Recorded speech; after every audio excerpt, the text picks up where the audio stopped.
Bilog. Dito nakasalalay ang ating kinabukasan. Sa paghawak mo ng panulat at sa pagbilog na napipiling kandidato, dito nagdidikta ang pwedeng mangyari sa ating bansa.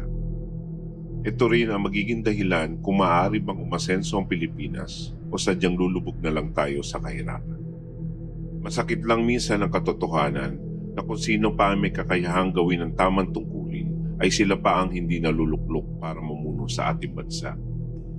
Hindi sukatan na kaya lang tumulong sa mahihirap, bagseo sa entablado, o di kaya idolo mo kaya mo siya iboboto.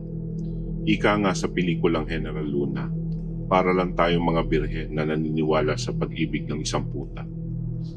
Paaasahin tayo sa pangako na hindi naman kayang matupad, na imbes na gawin nila na maayos ang kanilang tungkulin, ay pambubulsa ng kaban ng bayan o sariling personal na interes ang inaatupag habang nakaluklok sa pwesto. Kailan ba magigising ang taong bayan? Kulang nga ba tayo sa sapat na kaalaman para iboto natin ang tamang kandidato para mamuno sa ating bansa?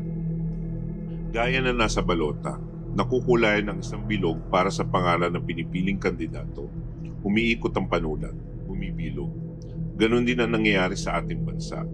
Paikot-ikot na lang tayo sa pagdurusa at kahirapan. Kung nabubuhay lang siguro sina Gatose Rizal, Andres Bonifacio at iba pang mga bayani na pinaglaban ng ating karapatan at kalayaan, hindi kaya nila maiisip na baka sayang lang ang pagsasakripisyo ng kanilang buhay dahil sa nangyayari ngayon?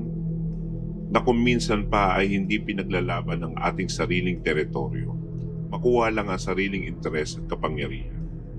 Para wala din tayong pagkakaiba sa mga Kastila noon.